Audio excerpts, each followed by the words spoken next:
할렐루야. 우리 시간 믿음의 고백 하시겠습니다. 주는 그리스도시요 살아계신 하나님의 아들이시니이다. 아멘. 오늘도 주시는 말씀을 아멘으로 받아 하나님께는 영광, 여러분은 예배에 성공하게 되시기를 바랍니다. 오늘 우리가 욥기서를 읽었는데 여러분, 사람들은 자꾸 큰일 났다고 말합니다. 큰일이 일어났다. 그렇지요. 뉴스에도 큰일 났다. TV를 틀어도 큰일 났다. 아들이 부모한테 전화를 해도 아빠 큰일 났어.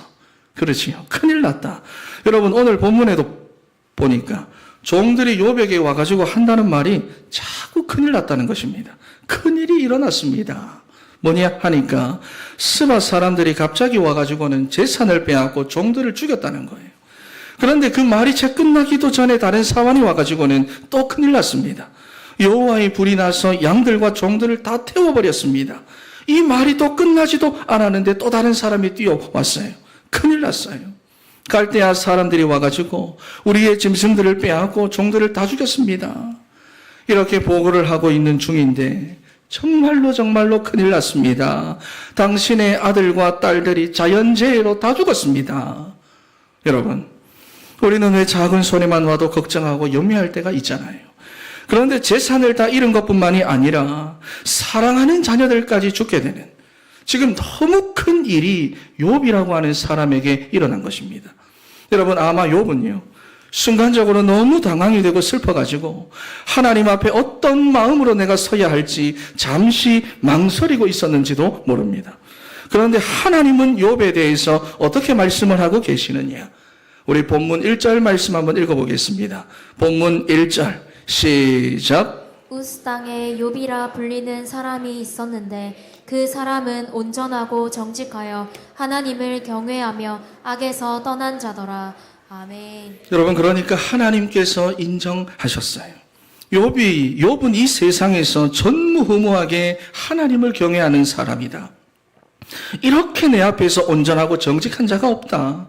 다시 말해서 아무런 잘못도 없는데 문제가 왔다는 것입니다. 여러분, 어떤 잘못이 있어가지고 문제가 오고 고난이 오면 이해라도 될 텐데 욥은 정말 하나님 앞에서 온전하고 정직하고 여호와를 경외하는 예배자로 하나님께 인정받은 사람인데도 불구하고 아무런 잘못도 없이 여러분, 그 인생 가운데 이렇게나 큰 고난과 어려움들이 닥쳤다는 거예요. 여러분, 거기다가 나중에 가면 큰일이 또 생기지요. 자기 몸에 병이 찾아옵니다. 너무 힘든 병이 와가지고 너무 괴롭고 아픈 거예요. 여러분, 그러니 보다 못한 아내가 여러분, 하나님을 섬긴다고 섬겼는데 지금 이 모습들이 너무 비참하잖아요. 자기 가정의 모습들이. 그러니 차라리 하나님을 욕하고 죽어라 하면서 떠나버렸습니다. 나중에는 친구들이 와서 욥을 위로한다고 하는 말들이 실제로는 욥을 정죄하며 더 힘 빠지게 하는 그런 일들이 욥의 삶에서 계속해서 일어난 거예요. 여러분, 그러니 그 마음이 얼마나 힘들었을까요? 여러분, 얼마나 아팠을까요? 여러분, 저는 짧은 인생을 살아왔지만 제가 정말로 힘들고 어려울 때 사람의 말이 내게 힘이 되고 위로가 된 적이 별로 없습니다. 여러분, 물론 순간적으로는 반갑지요. 순간적으로는 그렇구나, 그 말이 위로가 되는 것 같은데 그 사람들이 결국 돌아나고 나면 남는 게 없어요. 뭐가 남습니까? 결국에는 뭐가 남아서 내게 힘이 되었느냐? 하나님의 말씀이 내게 남아서 힘이 되었고 부모님의 기도, 목사님의 기도가 나를 지키며 응답이 되었다 하는 것입니다. 여러분, 하나님의 말씀을 붙잡아야 하는 줄 믿습니다. 그리고 기도해야 돼요. 여러분, 기도가 멈추면 안 되는 것입니다. 왜냐하면은 우리의 인생도 여러분 다 큰일 난 인생들 아닙니까? 경제 문제로, 건강 문제로, 정신 문제로, 자녀 문제로, 회사 문제로, 나라 문제로 큰일이 난 인생인데 여러분, 오늘 거기에 대한 답을 우리는 본문을 통해서 발견해야 합니다. 저는 여러분들에게 어려움이 오지 않았으면 좋겠습니다. 하지만 어려움이 오더라도 여러분 괜찮은 겁니다. 어려움을 당하는 그 순간은 어려울 수 있겠지만은 하나님은 더 큰 응답과 더 큰 계획을 준비하시고 우리를 부르셨다는 사실입니다. 그래서 오늘 본문을 통해서 욥의 신앙을 쫓아가며 하나님이 준비하신 더 큰 응답과 계획을 발견하고 누리는 사랑하는 우리 진천의 성도 다 되시기를 바랍니다. 첫 번째로 욥의 고난입니다. 여러분 본문을 자세히 보면은 아무런 잘못도 없이 욥의 인생과 욥의 가정이 이렇게까지 고난을 받는 데에는 이유가 있다는 것을 말씀하고 있어요. 6절 말씀을 다시 한번 읽어보겠습니다. 시작. 하루는 하나님의 아들들이 와서 여호와 앞에 섰고 사탄도 그들 가운데에 온지라. 아멘. 하루는 하나님의 아들들이 하나님 앞에 서고 사단도 그들 가운데에 서 있었습니다.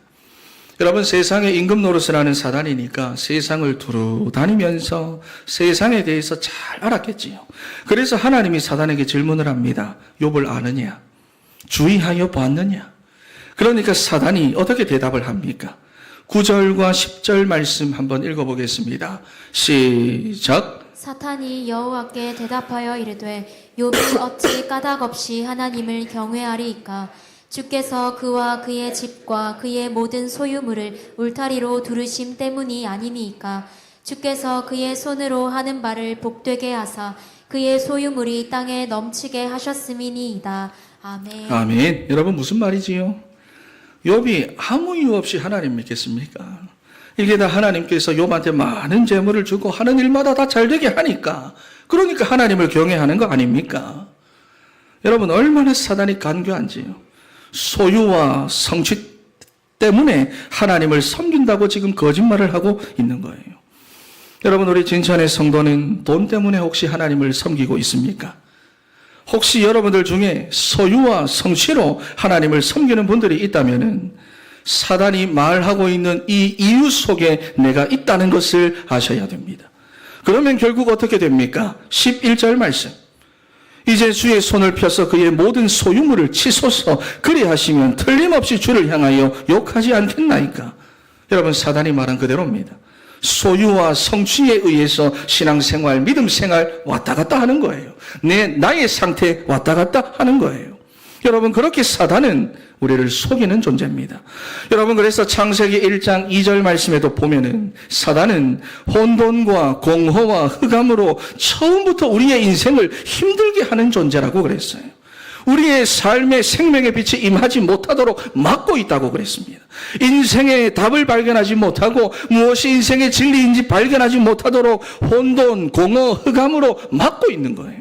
여러분 창세기 3장 5절 말씀을 보니까 너희가 그것을 먹는 날에는 너희 눈이 빨개져서 하나님과 같이 되어 선악을 알 줄 하나님이 아심이니라 그랬어요. 무슨 말입니까? 하나님의 말씀을 고지고대로 듣지 말라는 거예요. 너희도 하나님처럼 될 수 있다. 네 인생의 주인은 너 자신이다. 다시 말해서 나중심입니다.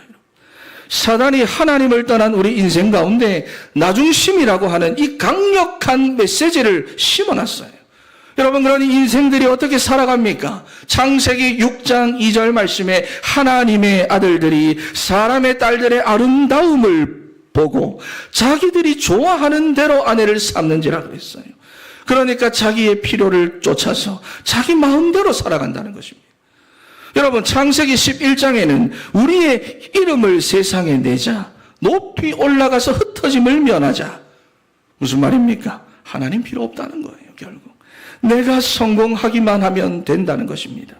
여러분 그러니 사단이 나중심, 물질중심, 성공중심이라는 이 함정을 우리 인생 가운데 파놓고 우리를 속이는데 여러분 여기에 모든 사람들이 다 속고 있어요.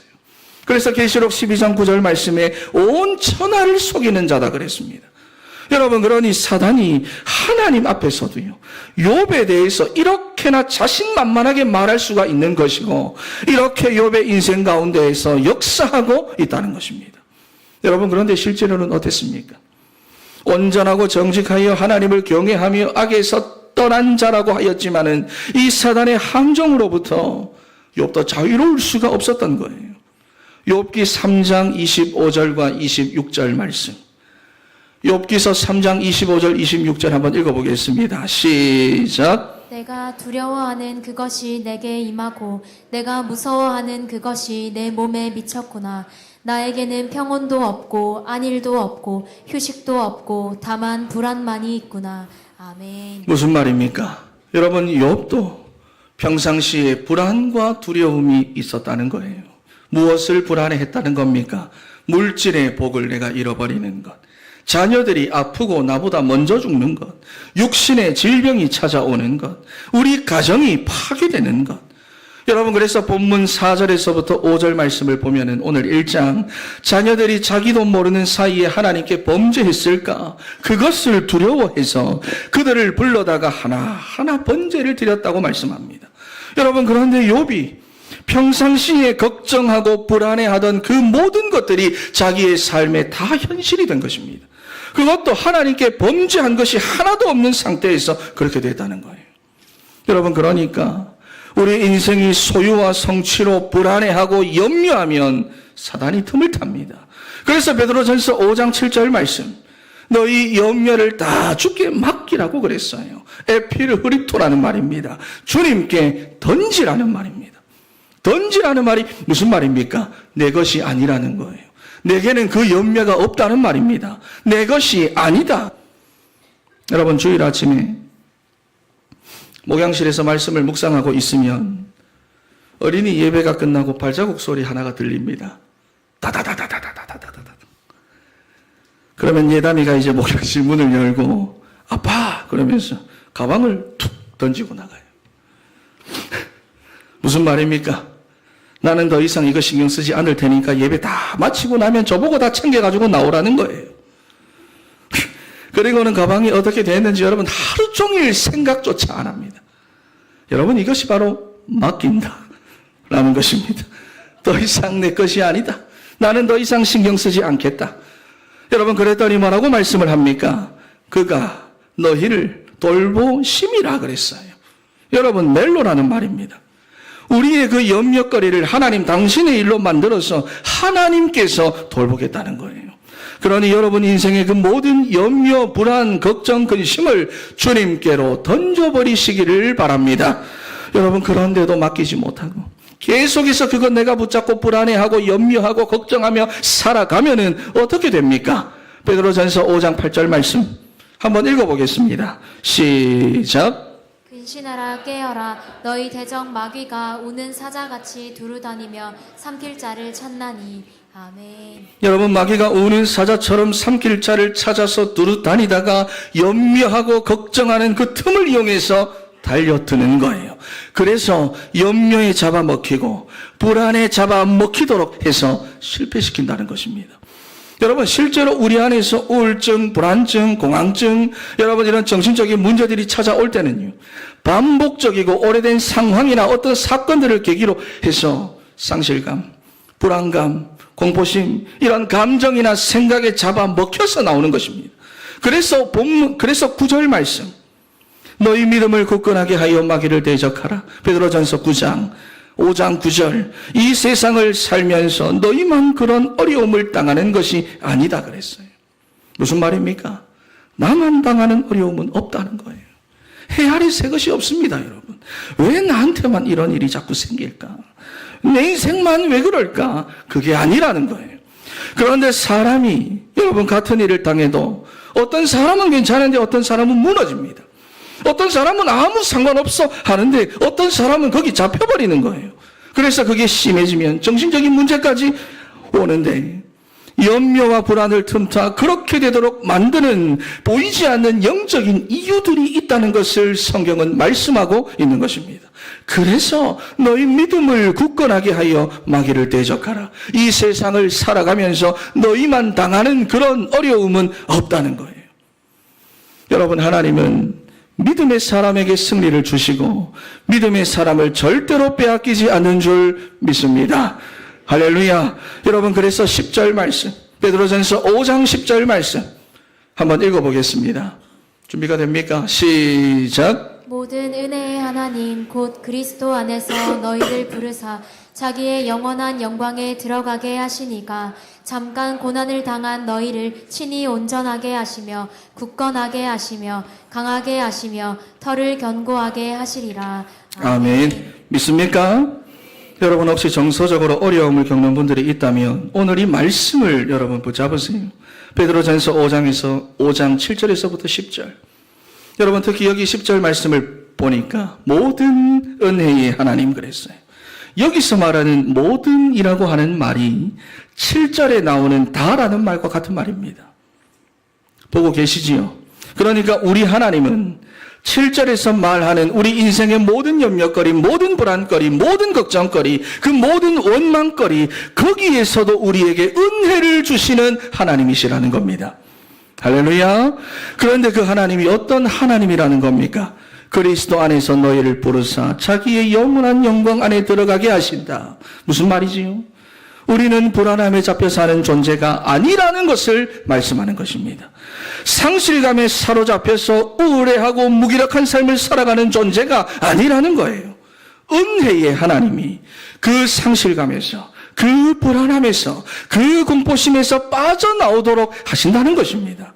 그래서 너희가 당한 고난은 잠깐이다. 고난을 통해서 너희를 온전하게 하시고 굳건하게 하시고 강하게 하시고 너희 인생의 그 터를 견고하게 하실 것이다. 할렐루야. 여러분, 하나님이 준비하신 더 큰 계획과 응답이 있다는 것입니다. 그러니 여러분의 믿음을 굳건하게 하셔서 우는 사자와 같이 달려들어서 틀린 감정에 잡아먹히도록 만드는 여러분 마귀를 대적하시기를 바랍니다. 불안, 염려 맡기세요. 던지세요. 할렐루야. 우리 옆에 계신 분들에게 고백합니다. 염려를 던져버립시다. 불안을 던져버립시다. 믿음을 굳건하게 하여 마귀를 대적합시다. 할렐루야. 여러분, 그렇다면은 우리 인생의 그 모든 염려와 불안을 맡아주시는 이가 누굽니까? 누구에게 던져야 합니까? 남편에게 던져야 합니까?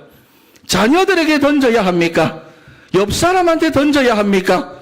목사한테 던져야 합니까? 누구한테 던져야 합니까? 마태복음 11장 28절 말씀. 수고하고 무거운 짐진 자들아 다 내게로 오라. 내가 너희를 쉬게 하리라. 할렐루야. 예수께서 우리에게 쉼을 주겠다고 맡기라는 거예요. 여러분, 그래서 예수님도 이 땅에 오셔가지고 욥과 같은 고난을 받으셨습니다. 죄가 없으시고 잘못한 것이 하나도 없으신 주님이신데 우리를 위하여 고난당하신 것입니다. 나무에 달린 자마다 저주받은 자라 했는데 너무나 수치스러운 모습으로 그 나무에 못 박히셨어요.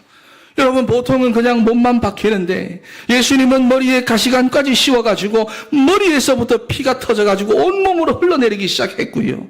채찍으로 때려가지고 살갗이 벗겨지고 근육이 다 파열되었고요. 팔이 늘어나면서 어깨뼈가 다 탈구가 되었고요. 여러분, 십자가에 수직으로 달리면은 횡격막이 들려 올려집니다. 그러면은 숨을 내쉬기 위해서는 어떻게 해야 하느냐? 못 박힌 그 발에 힘을 주어가지고 몸을 세워야 하는 거예요. 그러니 숨을 쉴 때마다 극심한 고통을 감내해야 되는 것입니다. 그런데 그런 상태로 6시간 동안 죽음의 고통을 당하시며 우리 인생의 모든 문제 다 짊어지시고 죄의 권세, 사단의 권세, 지옥의 권세에서 해방시켜 주시고 완전한 구원의 길을 열어 주시고 우리가 받아야 할 우리 인생의 모든 저주를 다 끝내 주셨습니다. 그래서 예수님이 나와 함께 하시는 것이 무엇이냐? 생명이에요.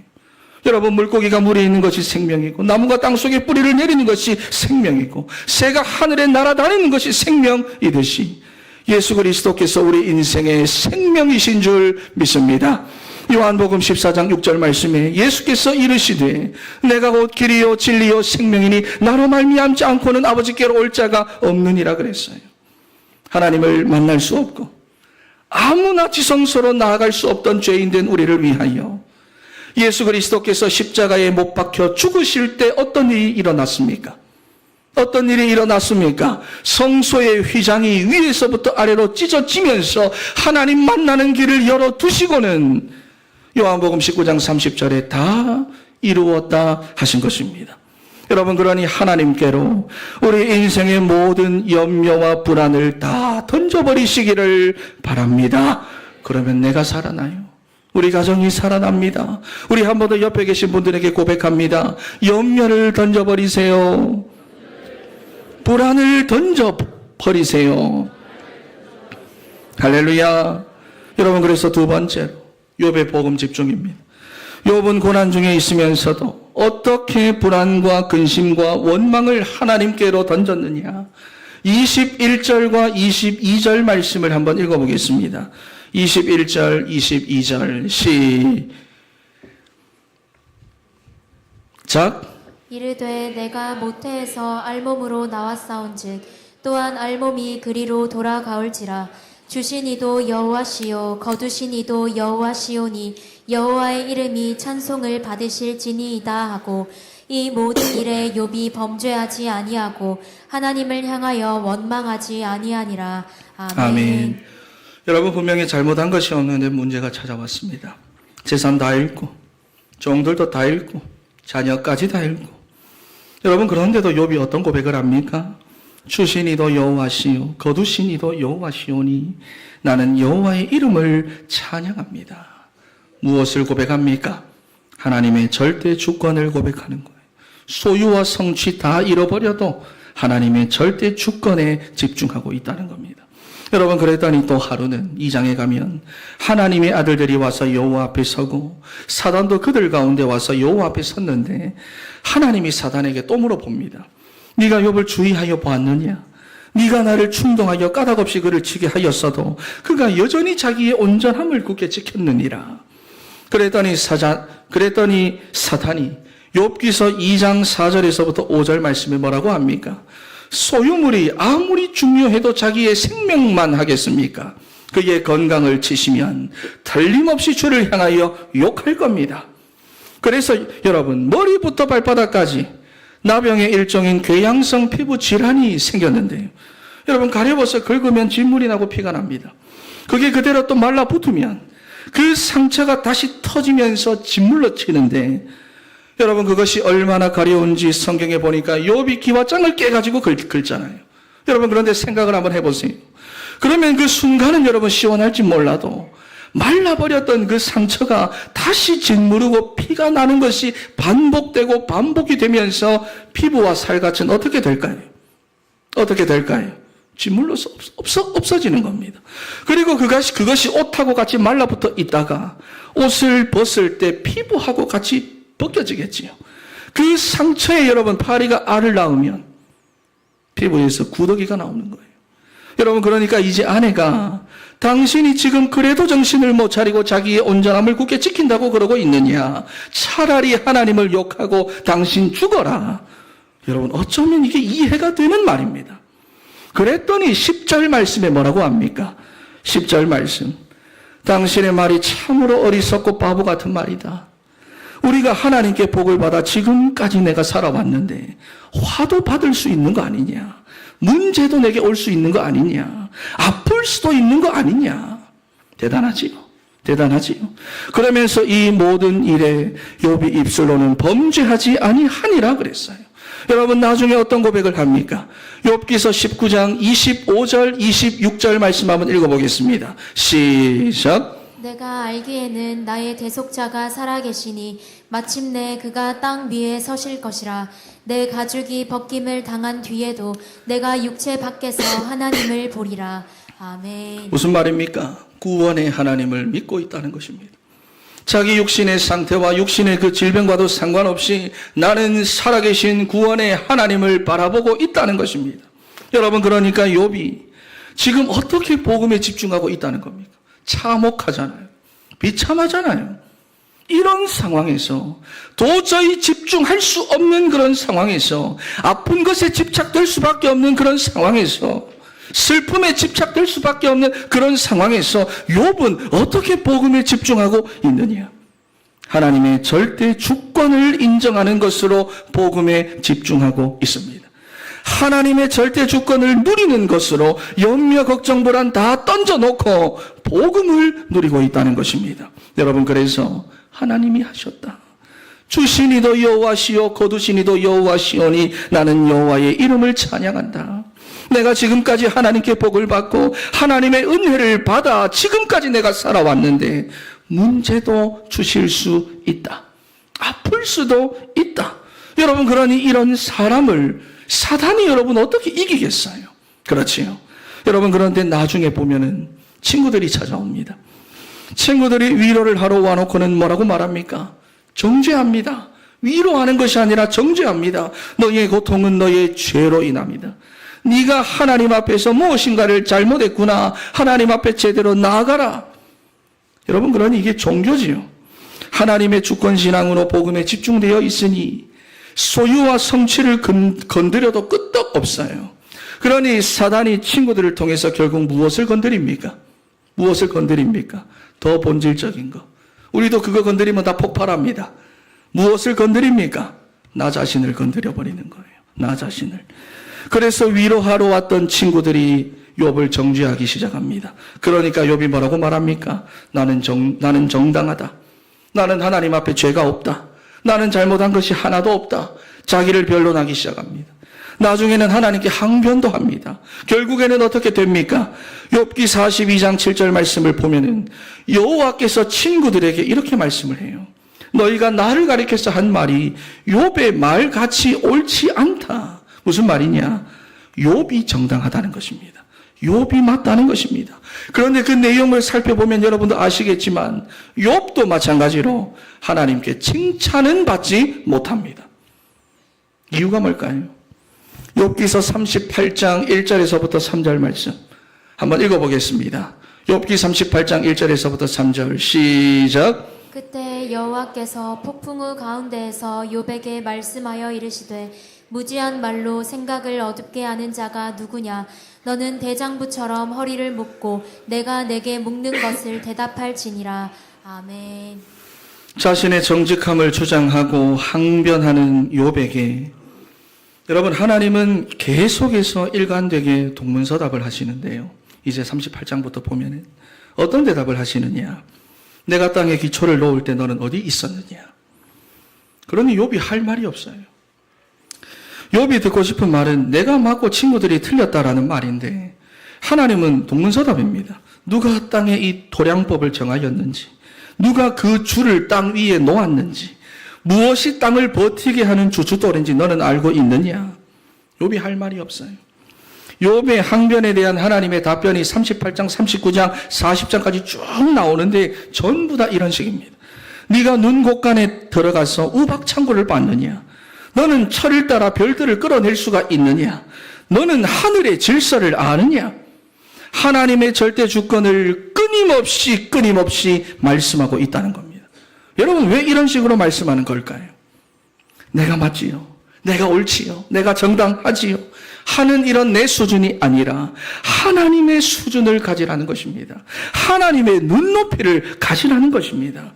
욥이 지금 요구하는 것은 친구들이 틀렸고 내 신앙이 맞잖아요. 내가 정당하잖아요. 나는 잘못한 것이 없잖아요. 이런 종교 수준, 내 수준인데 하나님이 요구하시는 것은 그 정도 수준이 아니라는 것입니다.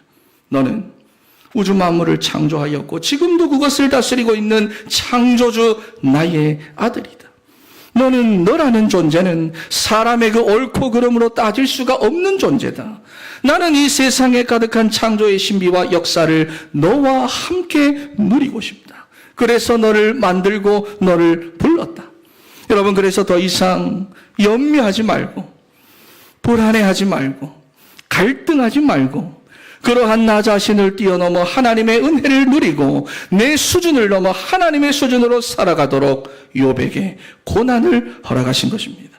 여러분, 그래서요, 내가 맞다, 내가 잘하고 있다, 내가 정당하다, 내 신앙생활 정말 잘했다 하는 그 내 수준의 것들을 다 버리시기를 바랍니다. 나 틀려도 돼요. 틀린 게 더 맞아요. 내 것은 틀려야 됩니다. 전도서 1장 2절 말씀에 내가 하는 모든 것이 헛되고 헛되며 헛되고 헛된 것인데 여호와 하나님 말이 참이다 그랬어요. 하나님 말이 참이신 줄 믿습니다. 여러분, 그래서 우리는 오직 하나님의 절대 주권을 믿는 믿음으로 하나님이 하시고자 하는 것이 무엇이냐, 하나님이 내게 원하는 것이 무엇이냐, 그 부분을 찾으면 되는 것입니다.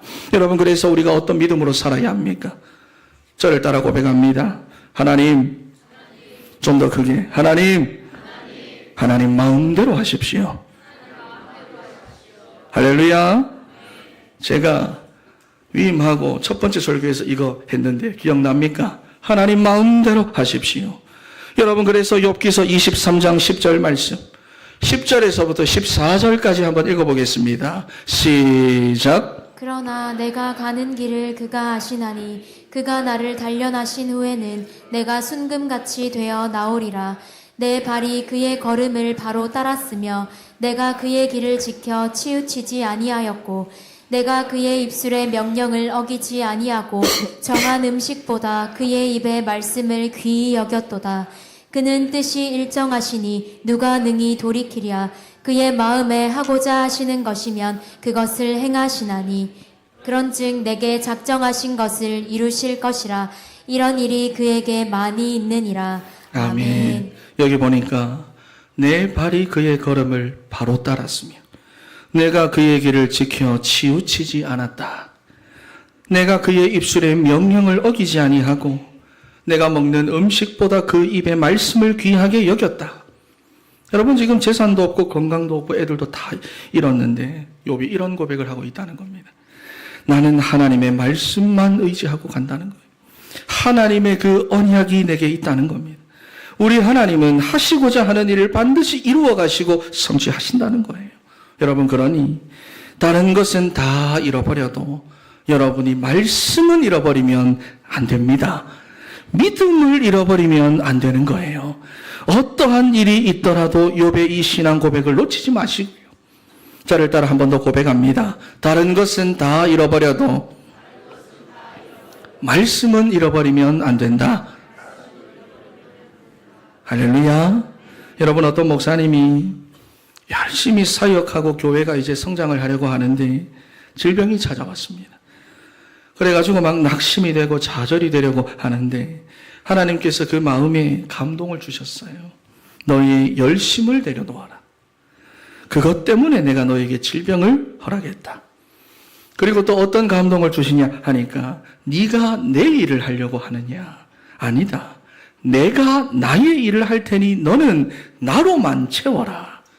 여러분 그래서 얼마나 그 목사님이 병상에서 복음에 집중이 되었든지 목사님이 병원에 계시는 동안 엄청난 은혜와 힘을 얻고 그런 부흥의 시간표가 목사님 개인에게 왔다는 것입니다. 여러분 하나님은 이렇게 인도하십니다. 우리가 원하지 않는 광야의 길로 돌아가게 하시면서 건강한 몸이 목표가 되지 않을 때 건강을 주십니다. 돈이 여러분의 목표가 되지 않을 때 하나님은 여러분 가정의 경제의 문을 열어주시는 거예요. 왜 그렇습니까? 우리는 이미 복음을 가진 자이기 때문에 지옥의 권세, 사단의 권세, 죄의 권세에서 빠져나왔기 때문에 우리의 인생의 목적이 오직 예수 그리스도가 되어질 때 하나님은 역사하는 것입니다. 진리의 성령이 우리 안에 내주에 계심으로 우리가 복음에 집중이 되어지고 우리의 목표가 그리스도가 될 때 하나님의 역사가 여러분의 삶 가운데 나타나게 되는 것입니다. 여러분 그러니 문제 해결이 목표가 아닙니다. 여러분 진짜 문제가 맞다면요 문제는 해결되게 되어 있어요. 그러니 맞다 아니다 옳다 틀리다 하는 것을 넘어서 하나님의 절대 주권 속으로 들어가십시오. 하나님의 눈높이를 가지십시오. 하나님 마음대로 하십시오 하는 믿음의 선포를 하시기 바랍니다. 여러분 사무엘서 2장 6절 7절 말씀에 여호와는 죽이기도 하시고 살리기도 하시며 수월에 내리기도 하시고 거기에서 올리기도 하시는도다. 여호와는 가난하게도 하시고 부하게도 하시며 낮추기도 하시고 높이기도 하시는도다. 무슨 말입니까? 모든 일의 주관자는 하나님이라는 겁니다. 모든 일의 주관자는 하나님이시니 하나님이 나를 세우려고 하시면 서면 되고 하나님이 나를 누이시면 누워 있으면 됩니다. 여러분 그러니 신앙생활은요 진짜 간단합니다. 그렇지요. 그런데 하나님이 나를 높이실 때 나는 막 서고 싶고 하나님이 막 세우실 때 나는 누워있고 싶어 하니까 그게 힘든 거예요. 그래서 힘든 거예요. 하나님이 세우실 때 서고 하나님이 누이실 때 누워있으면 그것만큼 행복하고 복된 인생이 없다는 것입니다. 믿습니까? 믿습니까? 저를 따라 그러면 고백합니다. 하나님이 원하시는 모습으로 하나님이 원하시는 자리에서 하나님이 원하시는 일을 하는 것이 가장 행복한 인생이다. 믿습니까? 소리가 점점 작아짐을 느꼈는데 저의 그냥 생각이겠지요. 결론입니다. 여러분 한 여학생이 김창옥 교수에게 이런 질문을 했습니다. 남자친구가 이번에 군대를 가는데 기다려야 할까요? 기다리지 말아야 할까요? 그때 김창옥 교수가 대답했습니다. 기회다. 그랬더니 그 여학생이 헤어질 기회라는 것이죠. 이렇게 되물었더니 김창옥 교수가 내가 남자친구를 정말로 좋아하는지 아니면 좋아한다고 착각하고 있는지를 확인할 수 있는 기회라고요. 그랬어요. 여러분, 사람들은 생각하고 판단을 할 때 다 자기 기준으로 합니다. 내 수준으로 생각하고 판단해요. 그러다 보니 내가 처해 있는 그 환경과 형편과 조건과 그 고난에만 묶여버립니다. 그것만 두고 생각합니다. 그것만 두고 내가 어떻게 해야 되지? 내가 어떻게 해야 되지? 내가 어떻게 해야 되지? 그것만 생각하고 판단합니다. 여러분, 다시 말씀을 드리지만 나 중요하지 않습니다. 중요하지 않아요. 모든 일은 하나님의 절대 주권 속에서 되어지고 있기 때문에 우리가 어떠한 상황 가운데 있든지 나를 향한 그 하나님의 계획을 찾으면 됩니다. 그리고 내 수준이 아니라 모든 문제의 해답으로 예수 그리스도를 보내주신 그 하나님의 눈높이를 우리가 가지면 됩니다. 그리고 하나님의 말씀을 붙잡고 믿음으로 나아가면 됩니다. 할렐루야. 그래서 모든 염려, 걱정, 불신앙 하나님께 맡기고 하나님께 던지고 복음의 집중 속으로 들어가는 사랑하는 우리 진천의 성도 다 되시기를 바랍니다. 기도하겠습니다. 하나님 감사합니다.